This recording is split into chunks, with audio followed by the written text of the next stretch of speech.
meeting, Feb. 6, 2023. Ask at this time everyone please rise for salute to the flag. Allegiance to the flag of the United States of America and to the republic for which it stands, one nation, under God, indivisible, with liberty and justice for all.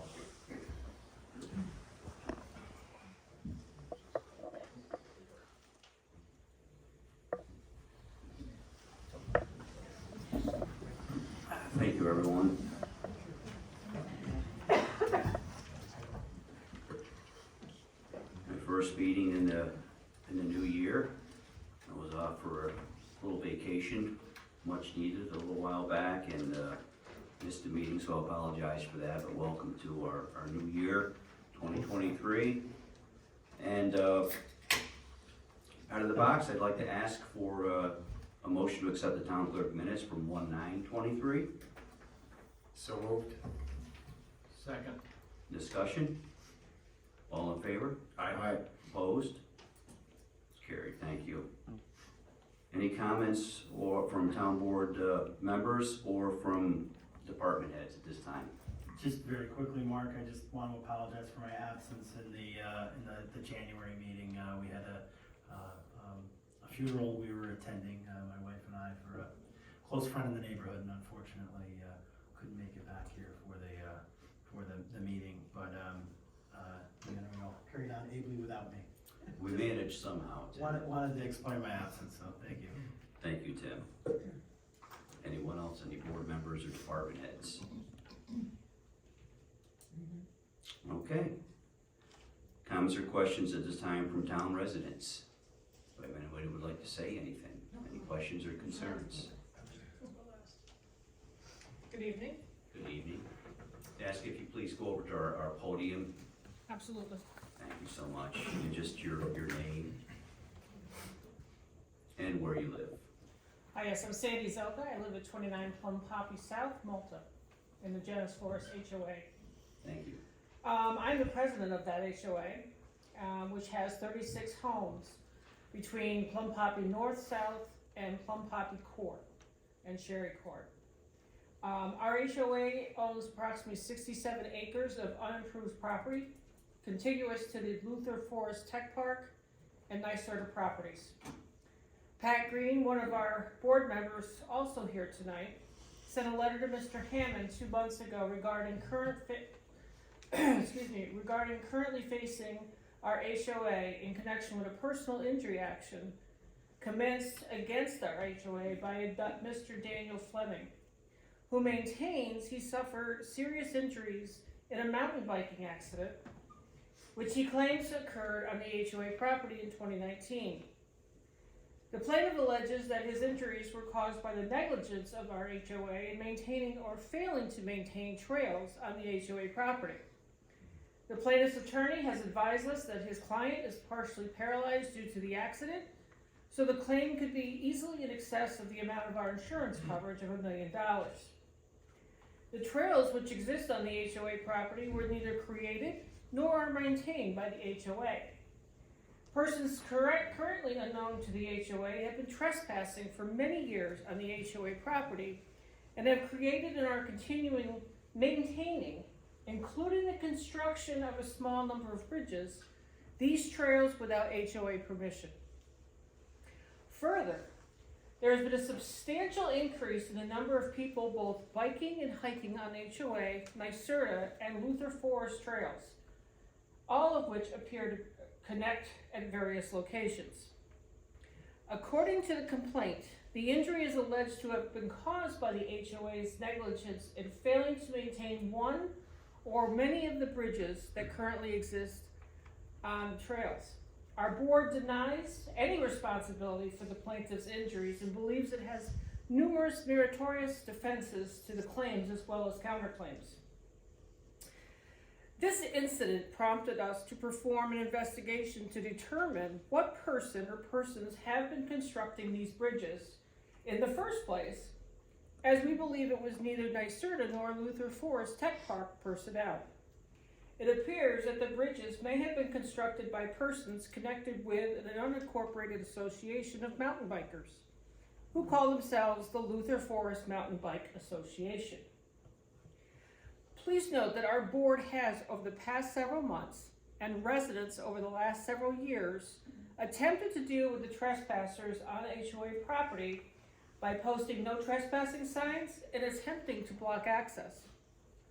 Our efforts have been thwarted by persons unknown who have taken it upon themselves to remove our signs and routinely clear and clean the paths on the HOA property, and at the private residential properties of homeowners in our development. When confronted by these trespassers, many, if not all, cite trail maps and other information which has been distributed by the town of Malta for the past several years. These trail maps identify trails not only on our HOA property, but in several places on lots owned by our own individual homeowners. Thus, trespassing on our property has unfortunately been receiving the perhaps unknowing encouragement of the town of Malta. Furthermore, information being provided with the maps indicates that the trails in these areas are suitable for beginning mountain bikers.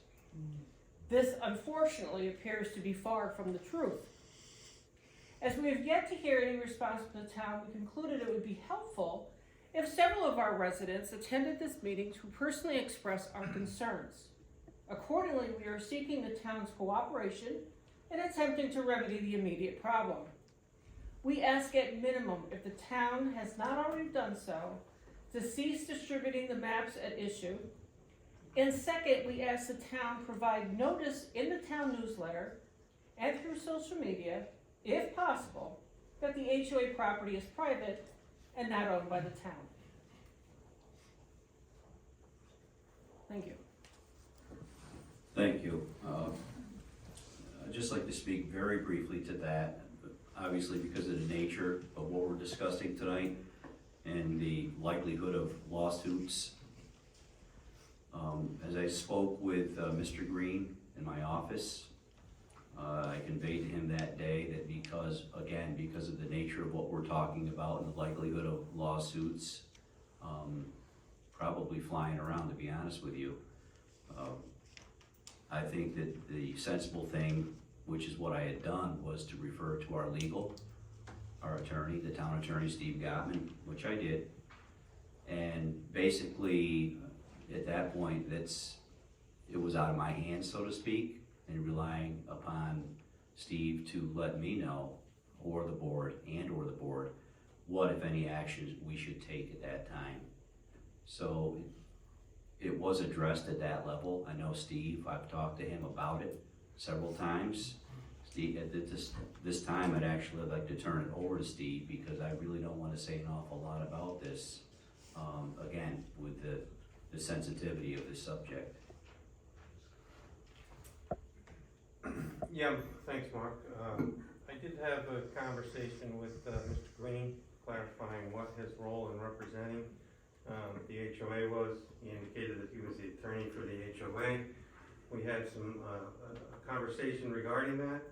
I've been in the process of both reviewing the maps and reviewing matters also with our insurance company, conducting some legal research into the matter. I'm not really prepared and wasn't advised by Mr. Green, the HOA, or anyone else to be prepared at this meeting to discuss it further.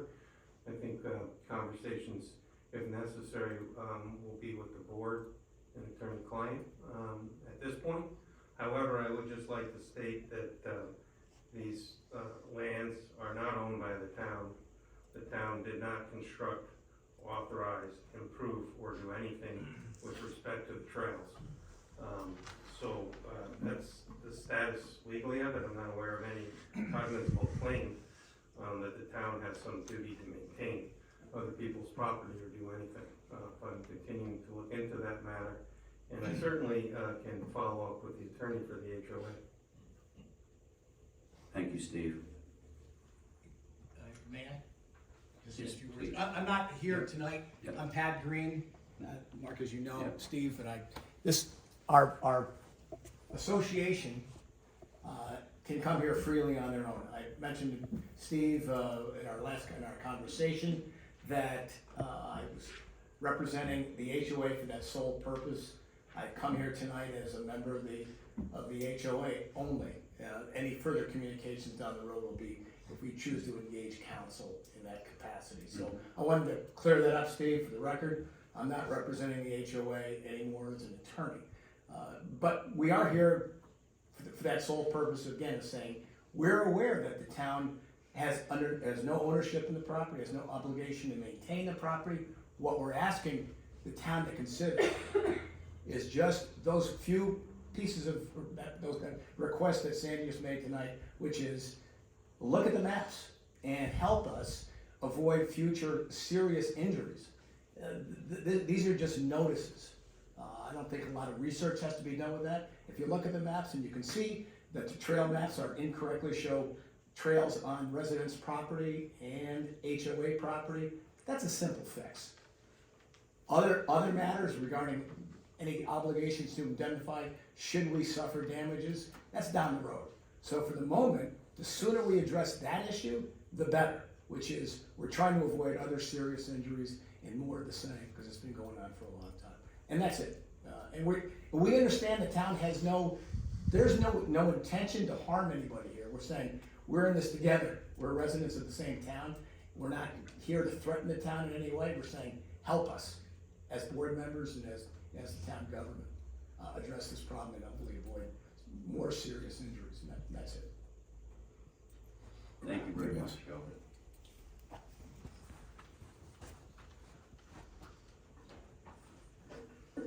Any other members from the public like to speak? Go ahead. No, you have a tie on. You definitely. Not to change the subject, but it seems that this might be something that aligns with the same issue that they might be going through that we might go. I'm Jim Feldman, 6 Candlewood Drive. The last planning board meeting I wasn't able to attend, but the meeting before, I think it was back in December or whatever, and the Mountain View Estates project. And I remember it being passed that the access road was emergency access by the town because the town owns that, emergency access only. They came back and at the planning board where it was shot down and proposed 3 different plans or ideas for that road.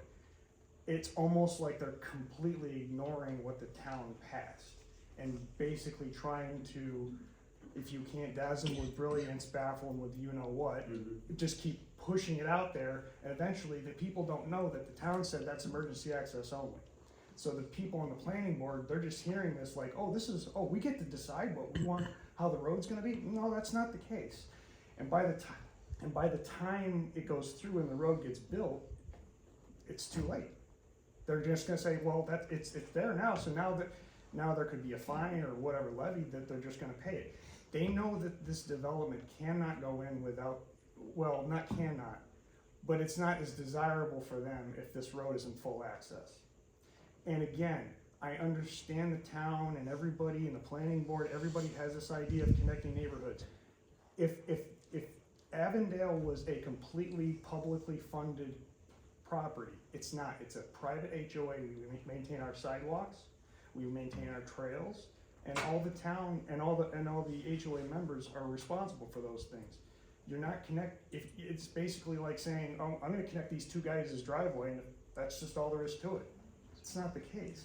So I think what's gonna happen is, again, they're in the site plan that they proposed, the same site plan that they proposed 2 years ago. I know it's a planning board issue. They've made no concessions, they've made no ideas or changes based on environmental impacts of flooding or anything else like that. And I understand that they're just trying to get maximum profit, but the problem is they're gonna dump 119 homes in the back of a field. And they're talking about view shed. I mean, once those houses and those roofs go in, you're not gonna see those mountains that they're talking about. And plus there's no landscaping. We have a private park that's gonna be right on the opposite side of where they're putting this development. We still have problems with people from other developments coming to use our park because it's nice, which is fine. If they leave it nice, they're not supposed to, but whatever. But when we have a development that they're not gonna have any amenities at all, their site plan shows no green space between the houses, they have no trails, nothing, so they're just gonna use all of our stuff without paying for it. And again, if we were all paying taxes to maintain those sidewalks and stuff, no problem. But they're relying on the residents of Avondale to maintain all that stuff through there, so we're gonna have to raise fees. And again, the same situation they're dealing with people using their trails and getting injured. If this development, because it's just, you know, an egress path, and you're just opening us up for more liability. I mean, you're always liable for somebody suing you, but you're putting the onus on the residents of Avondale to just front the load. And I've said this from the beginning. It seems to me that they know that this is a backdoor way to make themselves a part of Avondale without being a part of Avondale. We're gonna have no association with their HOA. And again, if they came to us and said, hey, let's join HOAs and in this development in Avondale, we'll form a new organization and we'll all fit the bill. Fine, but that's not what they're gonna do. And we know that farm is eventually gonna be sold. But we also thought they were gonna be under the same standards that Avondale was when it was developed. We have beautiful homes with lots of green space and trails and amenities. They have nothing. They're literally dumping 119 homes in the back of a field. And they don't care that it's gonna cause flooding to those homes that are in the back of Avondale that already have issues with flooding. And again, I know that there's a weird relationship between the town and the planning board. That the town has certain regulations, but the planning board's making major decisions on the development that's gonna impact another one. And it's gonna cause problems for the town down the road, probably through lawsuits or whatever. So I think, obviously the town only has responsibility for the access road, but I do think that if there's any kind of pressure or any kind of information that can be given to the planning board to just make sure that you guys do this right when it comes to the planning of the development. But the access road alone, that needs to be a message to them that they don't have a choice on how this road gets designed. It's emergency access only, period. That's what was passed. If they wanna come back and say the town can change it, but I think they're gonna try to push it as full access. And in the last planning board meeting, as far as I heard that it just passed the way it was. Everything just go through and they're just gonna keep working on it as they are. So that's my only concern. I think that, some information and some communication lines need to be opened before, people really start getting upset down the road. I think the only thing that I would choose to say to that right now is, because I'm not on the planning board, obviously, none of the board members are, and quite frankly, we're not supposed to get involved in planning and zoning issues. We're supposed to be separate, and for a lot of good reasons, that is the case, and we do try to maintain that. So I really don't wanna speak to what is happening on the planning board, having not being a member. I don't wanna say something that's incorrect. I certainly don't wanna mislead you, and I don't wanna misspeak on behalf of our board. But your comments are so noted. Okay. So, thank you very much. Unless some of the other board members wanna say anything or comment to this. When you say the town passed emergency access, was there something that was passed in the plan board that stipulates that? I don't know, because Oh, no, I thought last year when initially, because the town owned that access road, that they came and they said, well, this is what we wanna do with it. And I was told that, and I don't know, I could be getting the wrong information. I was told the town said that road will be emergency access only. And that's the only part of the development the town has, jurisdiction over, and I understand that. mm-hmm. But I'm just trying to tell you what the planning board is doing, what the planning board is being presented with is incorrect information, if that's the case. If the town owns that road and it's still up in the air and how that road is used, then that's fine. But I was told that the town said that's emergency access only. And if that's the case, then they are lying to the planning board about what that road can be used for. Jamie, can you clarify, because I don't think that's accurate. Right, so at the last planning board meeting, there was conditional approval issued to this subdivision, and that access is going to have gates, 2 sets of gates is my understanding, and 2 sets of signs for emergency access. So it'll be built to the property line, and so if fire and emergency and Roger need to get through there for some reason, for whatever reason, that's what's in play.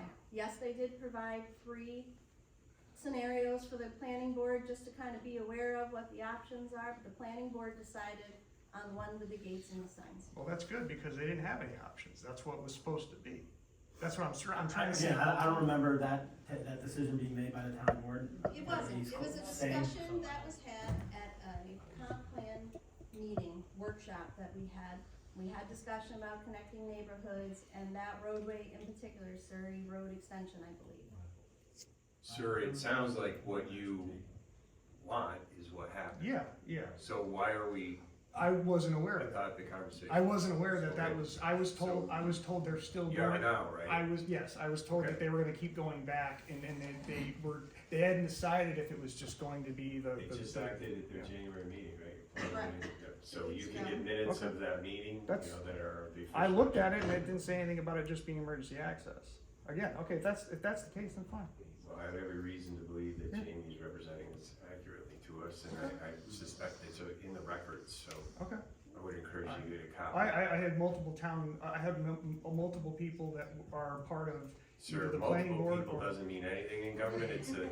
I understand, so, but you're saying what, I'm supposed to take her word for it, and you just tell No. me 3 other people that were telling me the wrong stories. Well, she was at the meeting, she's a town official. Okay, The minutes, if you want them, are available, that will show the formal action of okay. the board. I'm glad I had that confirmation, because I just, the way that the planning board was being approached by the developer made it seem like that wasn't gonna be the Well, case. that's not how it turned out, right, Okay. sir? Okay, alright. Thank you very much, sir. Anyone else have any comments, questions, concerns? Other than Kathy Eitzman? Oh, I'm sorry, you're already up there. Yeah, I am. Kathy Eichmann, Malta Seniors, and good news, you guys are doing great things for our Malta Seniors, and I really appreciate it. I want to be so thankful to Kristen and the Malta Community Center for providing us such great spaces for all of our activities. Our activities continue to grow. I tell you, they get more involved in things, and that's great, because it's keeping them out of jail, so I'm all happy about that. We had a great speaker today, it was on resolute physical therapy, and we had 74 seniors there, and about 70 of them at least got up and exercised, right? So that was really great to see. Thanks again for all you do. Thank you, Kathy. Mark, can I just mention just quickly, please, you'll forgive me for this, but, so, of course, we all know that the easiest thing to give away especially in public life is credit, to give credit to other people. So Kathy's lavishing praise upon the town board, and of course, very little of it's deserved. And the truth of the matter is that the credit is due to you and the other folks in the, yeah. You have a great board, they really work well together, and thank you so much for that. Yeah, I'm always a little astonished at where we've been and where we are. I mean, when I took over, we were 92 people, I just wanted to get to 100 and then 125. I don't have those goals anymore. We're at 378, I believe, and an active group. So I'm really, really excited about that. They're all very involved. Thank you very much, guys. Thank you. Thank you, Kathy. If I were a senior, I would join, but. You are, I have to tell you this, right? Close. I think there's only one of us up here that doesn't qualify, and I'm not sure it's in there. You don't know what you're missing, because the seniors group really is a lot of fun. Bunch of old people, but, I'm Cynthia Young, I live over here in Caliber. Last month, you passed legislation about sidewalk maintenance, and I was skeptical because I didn't really know about enforcement, and maybe I'm giving you credit where it's not due. I don't know. Well, it's due. If you notified all of the businesses, but after this past storm, there is a dramatic difference in the way the sidewalks, at least where I typically walk, which is right here. The crosswalks are cleared, you can pass safely all the way, so whether you did anything besides pass legislation, I don't know, but thank you very much, because much improved. Thank you, Cynthia. And yes, we, if in fact that is the reason why they were so good, well kept and safe this time around, that was our goal overall. And, folks had initial concerns, but hopefully they'll realize that this is for everyone's everyone's good in the end. So thank you. Anyone else have anything to say? Anyone from the public? Nothing? Okay. That said, and there will be another period when you can offer up public comment if so required. So we'll move on to the agenda. First item on the agenda tonight is to authorize the New York State DOT permit request for our Town Veterans Parade, which is May 20th this year. So moved. Second. Discussion? All in favor? Aye. Opposed? Motion is carried, thank you. Next item on the agenda is to establish summer pay rates and authorize staff hires through our community center.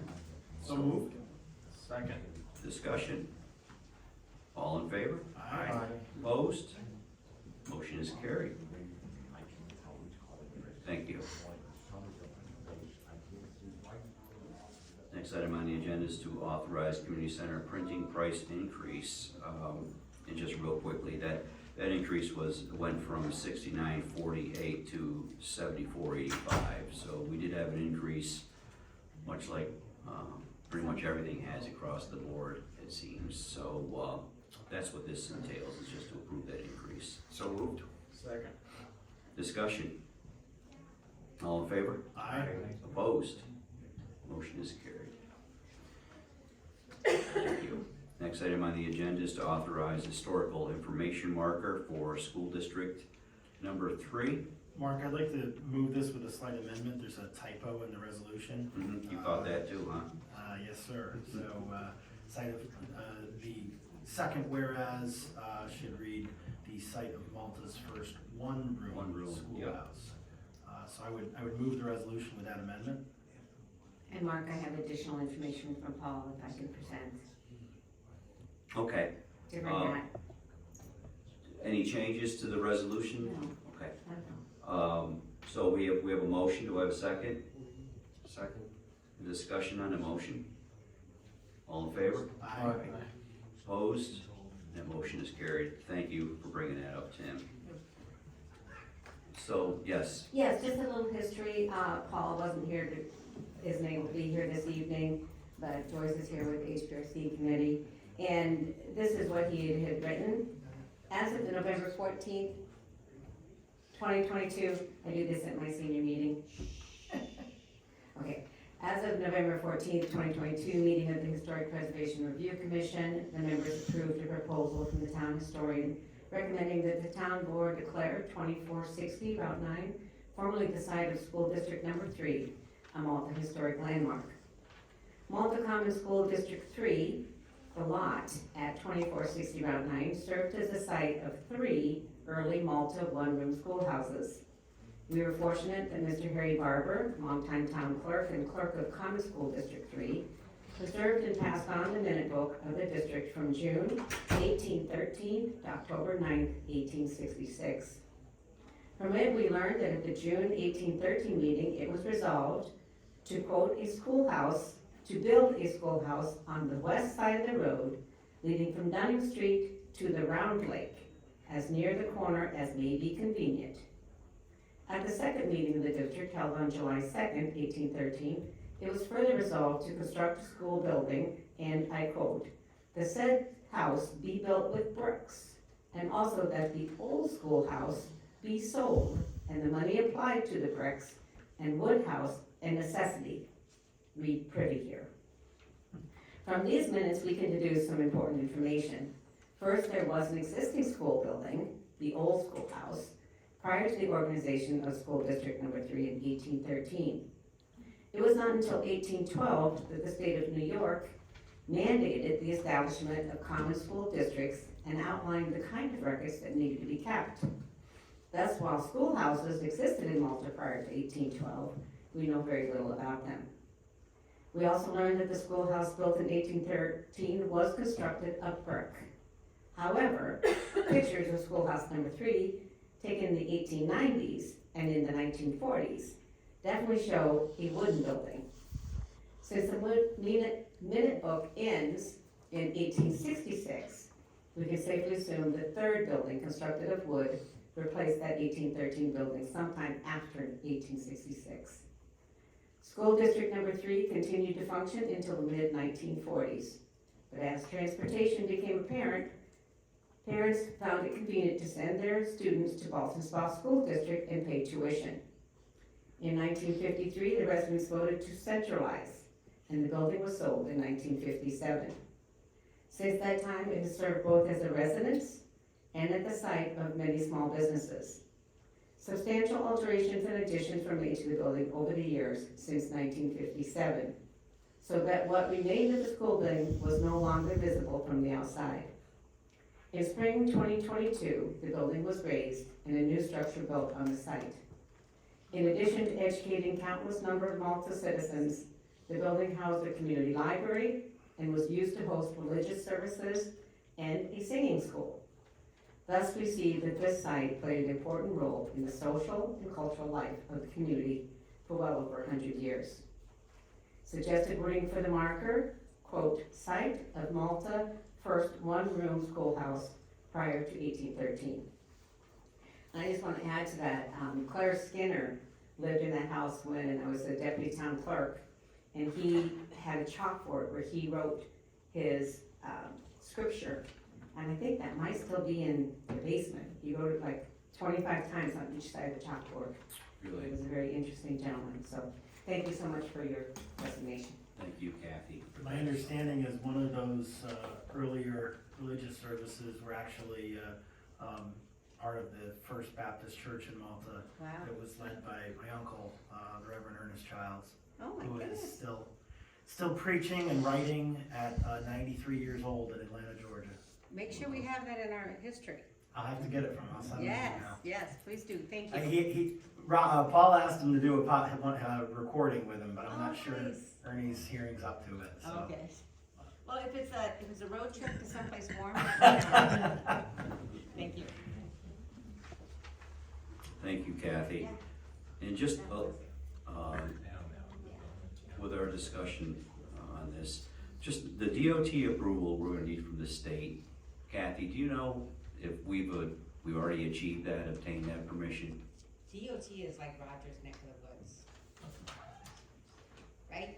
I know what Roger's gonna say, I'm not gonna ask him. I can tell by the look. I know I'm not into DOT, that's like more letters than Okay. right there. I'm gonna assume that we've probably obtained that permission and go from there, cause that is gonna be within the right of way. Any further discussion for any board members?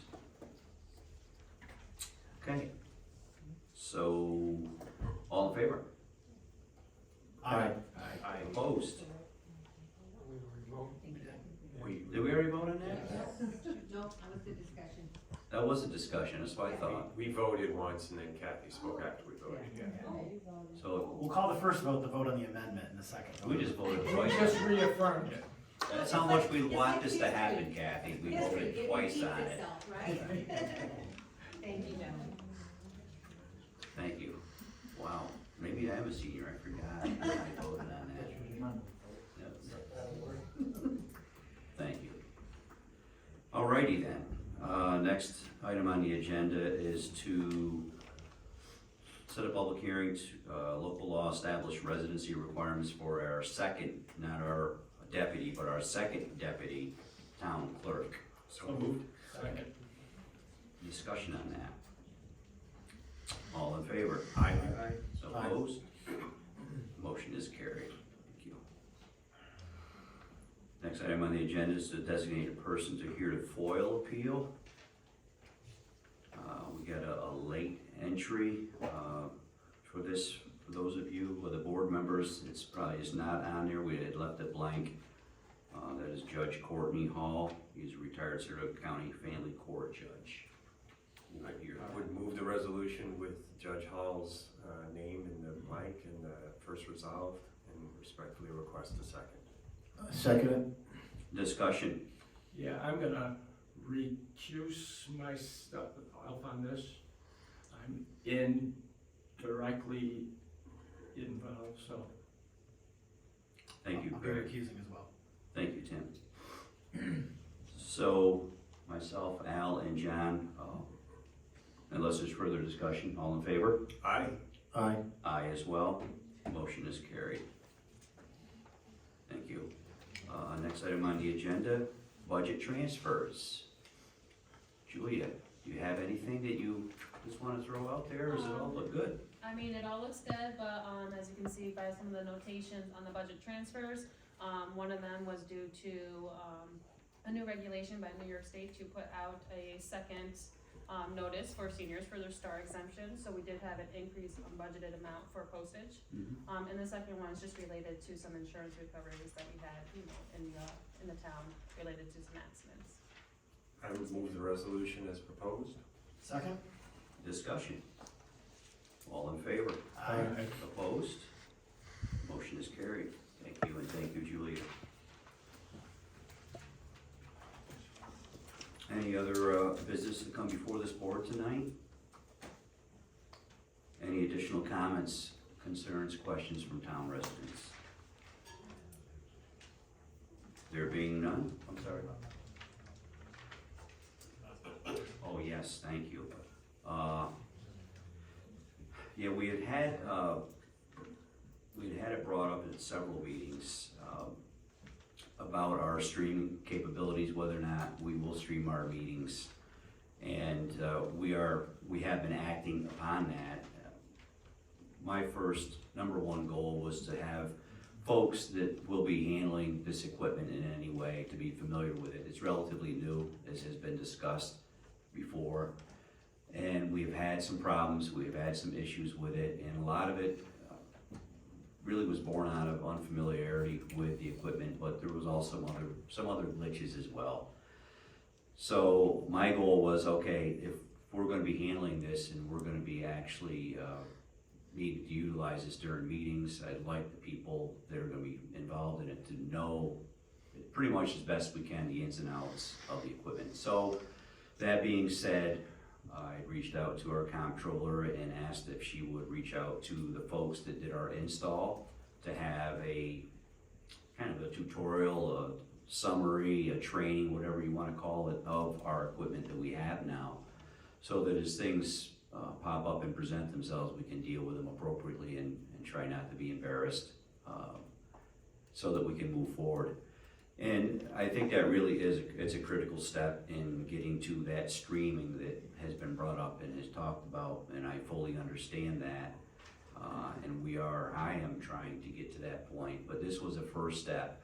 And that training was to have taken place last Thursday, and then that morning we were advised that the individual who was gonna do the training tested positive for COVID.